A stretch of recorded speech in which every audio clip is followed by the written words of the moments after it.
Welcome to No Compromises, a peek into the mind of two old web devs who have seen some things. This is Joel. And this is Aaron.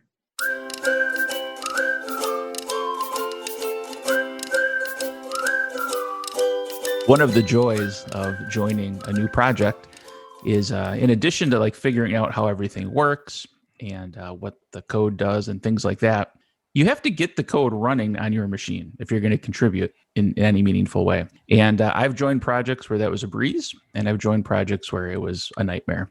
And so I thought maybe today our topic could be sort of our experiences, things we do to make that process better, why it's important, just kind of hash that out between us and hopefully share something of value. Yeah, that is something that I find very interesting because it's one of those topics or one of those things that it's like you always strive to be better at, but it never seems to get perfect. Mm-hmm. Like I've worked on, like you said, I've worked on projects where it's really hard to get up and going, and I've worked on ones that's relatively easy, yet it was never just point and click or, there's always something, Right. you're always a little bit off. I can think of two different reasons why that might happen. The first is maybe, environment specific, if we're using tooling or environments that are similar, the same, it could be even as much as different OS versions on your local computer, Okay. all that kind of stuff. And then the second would be documentation, if people are keeping instructions up to date. And the idea that we don't have to document something because it's so easy to do, that's not true. Yeah. That's never true. Yeah, and you kind of said something, by the way, not only writing documentation, but keeping it up to date, because that's almost Right. worse than no documentation is. Run these commands and none of them do the thing they're supposed to do. I think that's something I kind of want to dig in on here then. So I think that there is a responsibility of someone like the lead developer to start out the first documentation. So at some point it has to be part of the project cycle where I'm going to document how we get our application working for a new employee, whether or not they're coming along. I mean, it's almost better to do it if someone's not coming along right away, Mhm. because then you can kind of distribute that work into your workflow versus I have all this work to do. I have due dates and someone's starting tomorrow and I have to document all this. But you so don't to let get that, the new person be the guinea pig and have them document it as they're figuring it well, out. that's actually my next point, though. Okay, Is all right. you get it going, and then I think the next thing is there's no way that one person reading documentation someone else wrote, especially if it's someone like the senior developer, who can make Yeah. tons of assumptions, Mhm. is going to be able to get all of that stuff out of there. Probably still going to have questions. So I think it's the responsibility of the person who's then following those instructions and documentation, to update it with things, that were that things that they didn't understand, or maybe things have changed since last time these steps were ran. Or, for example, if everyone uses Windows and then a person comes on with Mac and most of the things are the same, but Mhm. some are different, even if they can make that mental leap themselves, they still should document that for another person who comes on who maybe knows Mac but doesn't have as much prowess converting those back and forth. Yeah, and I like that point about it's kind of a team responsibility. So if you run into something in the docs that aren't quite right, instead of just grumbling and moving on, update the docs, put that in the notes and share that, or especially with, like you mentioned, an assumption. I'm assuming this hypothetical lead dev doing this exercise didn't go out and wipe their machine or buy a fresh computer. Right. So there's Right. probably some tooling or some password set up already somewhere, that it's a step that's not going to get captured in the docs, and that the poor new employee is going to bump into it. But working together, it can become a better, more robust piece of documentation. Now I can hear myself years ago kind of already starting an argument with us and saying, I don't have time to do documentation Mhm. updates if something isn't good, or my boss Yeah. doesn't carve out time to make that happen, or all these different you'll call them reasons, but they're excuses.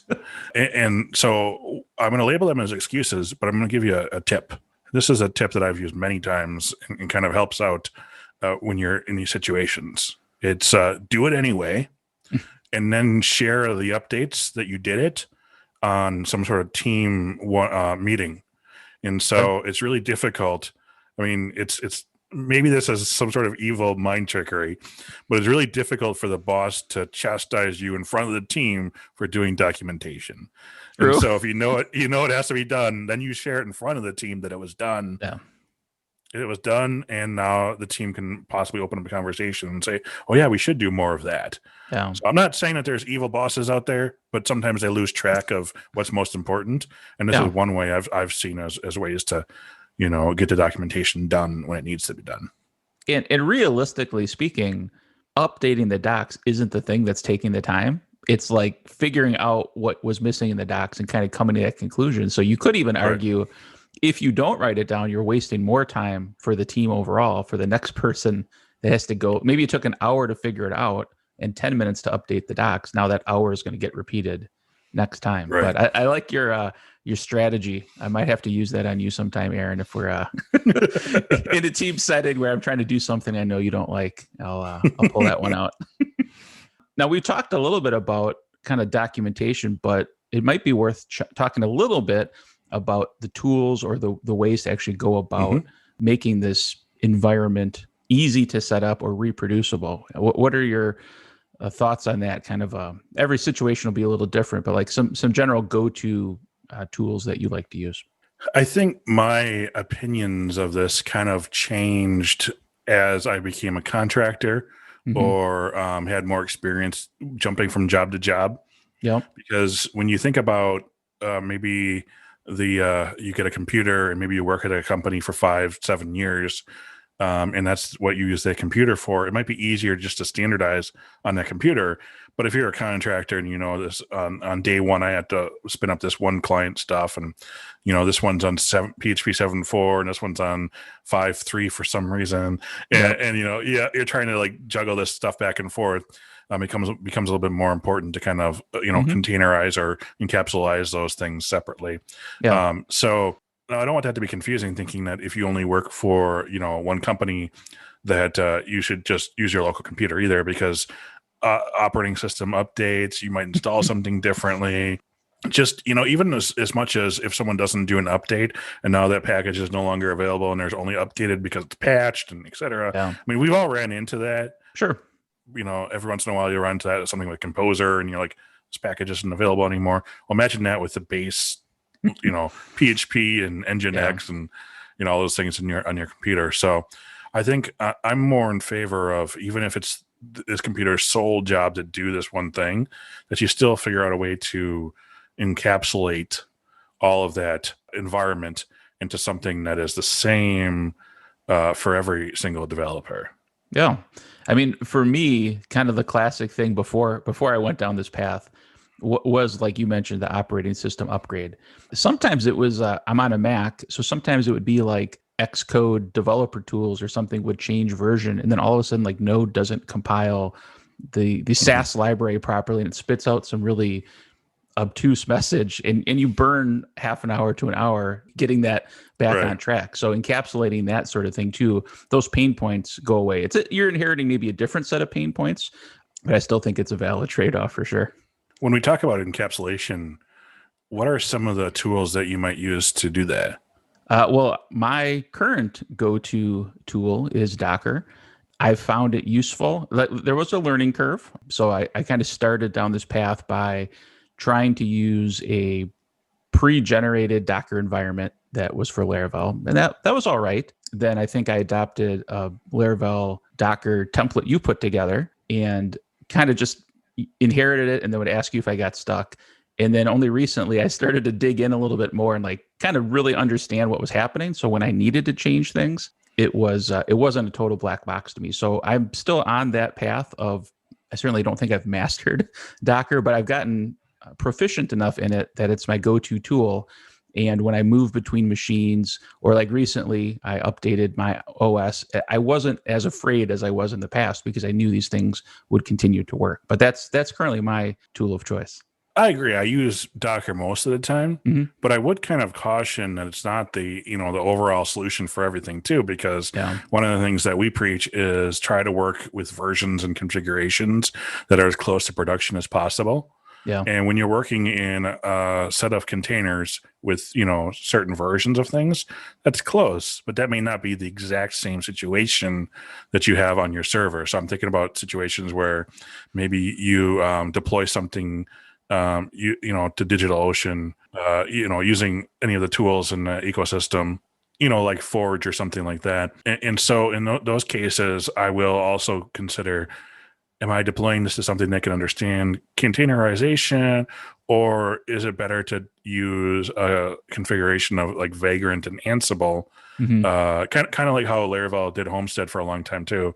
Yep. If this is going to be more of the exact configuration I'm going to be deploying. So, for example, if I'm going to be deploying a server that has Redis and MySQL and Nginx and PHP all installed in the same box, I might provision a Vagrant and Ansible version of that. Whereas if I'm going to be deploying something maybe that has an Nginx proxy and then has, manage Redis, and has manage MySQL and stuff like that, I know that they're not the same as my containers, but they're remote and they're different Hmm. and they're encapsulated. I might then locally use Docker. Yeah, and I do that too because I'm not at the point where I'm deploying using Docker. But what I will do, let's say I have a Forge managed VM, and you can click a button and get the next version of PHP or even like a patch version.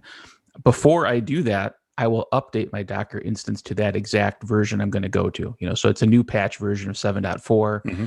Similar with like updating MySQL, I generally would use the managed service like RDS, and it gives you control over what version you want to run. And so I don't let it just auto update. When there's an update available, I first do it in my Docker container locally, rerun my test, and then I'll do it. And so it's not technically in sync, but by convention, I sort of manage it that way and use that flow. And so far, it's worked pretty well. It has caught some things locally that I didn't have to find the hard way in production. I think the last thing I'll kind of bring up here is that another thing is the planning of how you might introduce someone to the code now when it's running. I've seen a lot of people say, well, I'm going to give this new developer a job that kind of touches a lot of spots Mm-hmm. inside of the application so they get familiar with the application, right? So if they Yep. have to adjust this, they're loading all these pages. And we forget that feeling when we first start into a project, which is OMG panic, right? Yeah. I don't know what's going on here. And so it can take a while to even understand how one feature works. And when the new developer, now you're saying, try to figure out real quick how 6 features work, make small little changes, and they're trying to show you they know how to do stuff or whatever. Right. So I'd say one of the things I'd finally preach is we have documentation, we have containerization or same environments, and then I'd say the final thing is give someone a very singular, measurable task that's more of a silo than spread all over, so they can learn one thing, and you can see how fast it takes someone to learn one thing in your code base. Mm-hmm. That's much more useful than saying scatter yourself all over, because if you're only, especially if you're only touching the top level of everything, you still don't know how fast it's going to take them to dig into something that's actually more complex. Yeah. So you're not an advocate of just throw somebody in the deep end and not help them out. Well, yeah, right in the deep end, but just hold them in that one spot then. Just one deep end, not a whole bunch of yeah. deep ends. Yeah, I want them in the deep end. I don't want them in a bunch of shallow pools. Oh, okay. Interesting. Yeah.